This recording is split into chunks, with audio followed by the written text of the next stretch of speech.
Breaking చూస్తున్నాం. Actual గా పంజాబ్ హర్యానాలో పంట వ్యర్థాలను తగలబెట్టే వ్యవస్థ అలాంటి సంస్కృతి సాంప్రదాయాలు ఉండేవి. ఇప్పుడు అవి ఇతర ప్రాంతాలకు కూడా వ్యాపిస్తున్నాయి. తాజాగా తెలంగాణ అంతటా కూడా ఇలాంటి విషయాలు కనిపిస్తున్నాయి. బిగ్ టీవీ కూడా దీనిపైన స్పెషల్ క్యాంపెయిన్ నిర్వహించింది. దీంతో ప్రభుత్వం కూడా అలర్ట్ అయింది. పంట పొలాల్లో వ్యర్థాలను తగలబెట్టే రైతులపై ప్రభుత్వం ఇప్పుడు చాలా సీరియస్ అవుతోంది. వ్యవసాయ వ్యర్థాల దహనాన్ని అత్యంత తీవ్రమైన నేరంగా పరిగణిస్తూ ఇప్పుడు ప్రభుత్వం సంచలన నిర్ణయాన్ని తీసుకుంటోంది. ఇకపై ఈ నిబంధనలు ఉల్లంఘించి పొలాల్లో ఎవరైనా మంటలు పెడితే భారీగా జరిమానాలతో పాటు ఏకంగా జైలు శిక్ష కూడా అనుభవించాల్సి వస్తుందంటూ హెచ్చరికలు జారీ చేస్తున్నారు. రాష్ట్రంలో చూసినాం, గత 2 వారాలుగా పంట వ్యర్థాల కాల్చివేత వల్ల జరిగిన ప్రమాదాలు పెను ముప్పుగా మారడంతో ఇప్పుడు ప్రభుత్వం ఈ కఠినమైన నిర్ణయాలకు వస్తోంది.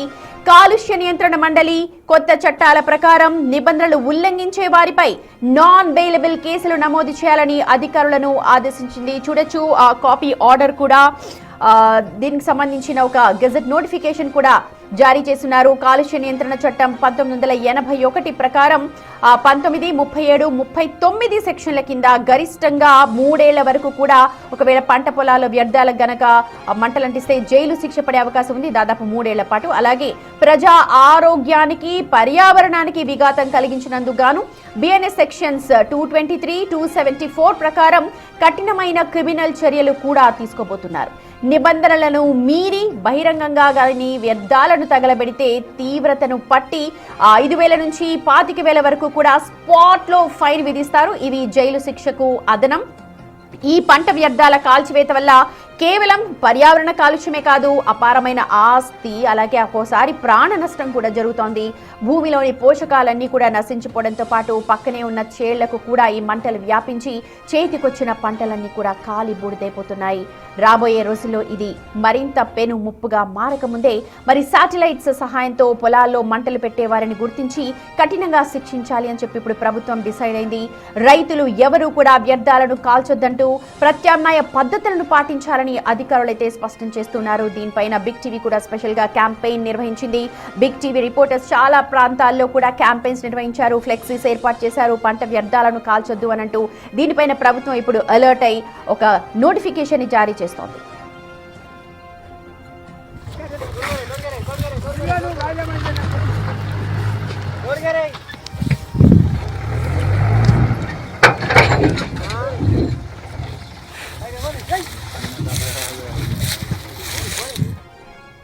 చూస్తున్నాం, గత 2 వారాలుగా పంట పొలాల వ్యర్థాలను తగలబెడుతున్నారు. దీంతో భారీగా ఆస్తి నష్టం జరుగుతోంది. అలాగే పక్కనున్న పొలాలకి ఇవి వ్యాపిస్తున్నాయి. ఎండ తీవ్రత ఎక్కువగా ఉంది. మనందరికీ తెలుసు మంటలు ఎంత త్వరగా వ్యాపిస్తాయో. ప్రస్తుతం కాలుష్య నియంత్రణ మండలే కాదు, ఇతర రైతులు కూడా దీనిపైన తీవ్రంగా నష్టపోతూ ఉన్నారు. దీనిపైన ప్రభుత్వం ఇప్పుడు కఠిన చర్యలు తీసుకుంటోంది. మా ప్రతినిధి వేణు జాయిన్ అవుతున్నారు లైవ్ లో పూర్తి అప్డేట్స్ మనకు అందించడానికి. రైట్ వేణు, మనం చూస్తున్నాం గత 2 వారాలుగా చాలా పంట పొలాల్లో వ్యర్థాలను, గతంలో ఇది పంజాబ్ హర్యానా అక్కడ కనిపించేది భారీ స్థాయిలో మంటలను పెట్టేవారు, పొలాలు అన్ని కూడా హార్వెస్టింగ్ అయిపోయిన తర్వాత. ఇప్పుడు తెలంగాణలో కూడా ఇది పాకింది అండ్ ప్రభుత్వం దీనిపైన కఠిన ఆంక్షలు తీసుకుంటోంది. ఒకసారి డీటెయిల్స్ చెప్పండి, రైతులు దీనిపైన ఎలాగా అభిప్రాయాలు వ్యక్తం చేస్తున్నారు? గత 20 రోజుల నుంచే తెలంగాణ వ్యాప్తంగా రైతులకు శిక్షణ కార్యక్రమాలు నిర్వహించారు. అందులో శాస్త్రవేత్తలతోని స్టబుల్ బర్నింగ్ చేస్తే వచ్చే పర్యావరణాలు, ఆ భూమి సారవంతం కోల్పోవడము, పర్యావరణ హాని ఎలా ఉంటుందని అవేర్నెస్ కార్యక్రమం నిర్వహించారు. కానీ అయినప్పటికీ కూడా రైతులు మళ్ళీ వ్యర్థాల కాల్చివేత వైపే మొగ్గు చూపుతున్నారు. అర్ధరాత్రి 10 గంటల సమయం తర్వాత తమ పొలాల్లో వ్యర్థాలను నిప్పిపెట్టడం, వెళ్ళిపోవడంతో అది దావానాల్లో వ్యాపిస్తోంది. చుట్టుపక్కలటువంటి 100 ఎకరాలను కూడా దహించుకుపోతుంది. కొన్ని చోట్ల ప్రమాదాలకు కూడా కారణమైంది. ఈ 15 రోజుల వ్యవధి లోపల ఉమ్మడి వరంగల్ జిల్లాలోన 3 ప్రమాదాలు చోటు చేసుకున్నాయి. అందులో 2 రైతులు తమను మంటలు ఆర్పే క్రమంలో చనిపోగా, ఒక యువకుడు ఆ పొగ కారణంగా రహదారి కనిపించక ట్రాక్టర్ను ఢీకొని స్పాట్లోనే చనిపోయారు. ఇక నల్గొండ జిల్లాలో 2 చనిపోయారు, నిర్మల్లో 1 చనిపోయారు. సో ఈ విధంగా ఈ పంట వ్యర్థాల కాల్చివేత పర్యావరణ కాలుష్యమే కాదు, ఈసారి మనుషుల ప్రాణాలు కూడా తీసుకున్న సిచ్యువేషన్. దీనిపై మనమే క్యాంపెయిన్ నిర్వహిస్తున్నాము. గత వారం రోజుల నుంచి కూడా అటు వ్యవసాయ శాఖ అధికారులతోని, పోలీసు అధికారులతోని రైతులకు అవగాహన కార్యక్రమాలు దిక్కు తీసుకుంది. అయినా కూడా రైతుల్లో మార్పు రాలేదు. దీంతో రైతులపై చర్యలు తీసుకుంటేనే, వ్యర్థాలు కాల్చివేసేటువంటి వ్యక్తులపై జరిమానా విధిస్తేనే రైతులందరూ కూడా కొంత అవగాహన కల్పించిన ఉద్దేశంతో ప్రభుత్వం సీరియస్ అయింది. వ్యవసాయ శాఖ మంత్రి తుమ్మల కూడా అధికారులతోని సీరియస్ గా చర్యలు తీసుకోవాలని చెప్పారు. ఇప్పటి వరకే 10 లక్షల ఎకరాల లోపల తెలంగాణ వ్యాప్తంగా వ్యర్థాల కాల్చి వేసిన ఘటనలు బయటకు వచ్చే మొత్తంగా 505 ఘటనలు అనధికారికంగా వివరాలు సేకరించారు వ్యవసాయ సంబంధించిన అధికారులు. సో అందులో 24 ఘటనల లోపల కూడా భారీ స్థాయిలో ఆస్తి నష్టం సంభవించి అందులో ఉమ్మడి వరంగల్ జిల్లాలోనే గన్పూర్, భూపాలపల్లి, ములుగు, హనంకొండ, ధర్మసాగర్, రేగొండ, అదేవిధంగా వరంగల్లోని నర్సంపేట. సో ఈ 7 ఘటనల లోపల దాదాపుగా 4 నుంచి 5 కోట్ల మేర ఆస్తి నష్టం జరిగింది. ఇక నిన్ననే షాయంపేటలోని పెద్ద కోడెపాక గ్రామం లోపల దాదాపుగా ప్రైమరీ స్కూల్ సంబంధించినటువంటి 2-3 లక్షల విలువ చేసే ఫర్నిచరు, 3 ఇండ్లు, వ్యవసాయం అయితే వేణు కాల్చొద్దంటున్నారు, ఫైన్ సెక్షన్స్ విధిస్తాము, శిక్షలు విధిస్తామంటున్నారు. ఓకే, కానీ ప్రత్యామ్నాయాలు సూచిస్తూ ఉన్నారా? ప్రత్యామ్నాయాలు గవర్నమెంట్ నుంచి వస్తూ ఉన్నాయా? ఏం చేయాలి మరి వాటన్నిటిని?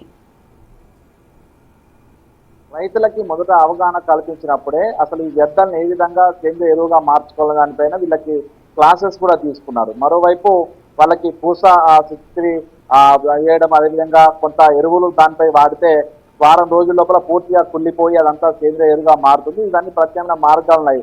సో 50% కొన్ని కెమికల్స్ ను కూడా సూచించారు. అవి వ్యవసాయ శాఖ నుంచి అందుబాటులో ఉన్నాయి. అవి ఆ కొయ్యకాళ్లపై కనుక చల్లితే పూర్తిగా చెదలు పట్టి కుళ్ళిపోయి ఆ పంట పొలాల్లోనే పూర్తిగా అవి మురిగిపోతాయి. అవి తిరిగి మళ్ళీ సారవంత భూమిగా తయారవుతాయి. కాబట్టి రైతులకు వాళ్లకు ఎరువులు వాడేటువంటి ఒక ఆర్థిక నష్టాన్ని కూడా పూరిస్తాయి. సో ఇవన్నీ సూచించినా కూడా రైతులు కొన్నేళ్ల నుంచి ప్రాక్టీస్ వాళ్ళ పురాతనమైనటువంటి పద్ధతులన్నీ కూడా అలాగే వస్తున్నాయి. కాబట్టి రైతులు దీన్ని మానుకోలేకపోతారు. అయితే ఇప్పటి వరకు కూడా ఈ 500 పైగా కేసులు నమోదు ఘటనలు జరిగినా కూడా కేసులు నమోదు కాకపోవడం, ఎవరికి జరిమానా విధించకపోవడంతో రైతులు కూడా కొంత లైట్ తీసుకున్నారనేటువంటి చర్చ జరుగుతుంది. కాబట్టి ప్రస్తుతం జరిమానాలు విధించేందుకు GAO 27 ప్రకారం జరిమానాలు విధించి జైలు శిక్షలు వేసేందుకు ప్రభుత్వం కూడా right Venu, thank you so much. చూడాలి మరి రైతులు ఎలాంటి అభిప్రాయం వ్యక్తం చేస్తున్నారు. ప్రభుత్వం అయితే సూచనలు చేస్తోంది, ప్రత్యామ్నాయాలు వైపు చూడండి, కాలి బూడిద చేయకండి, పంట పొలాల్లో రసాయనాలు ఇవ్వాలి అని అంటోంది. మరి ఆ రసాయనాలకు సంబంధించి ప్రభుత్వం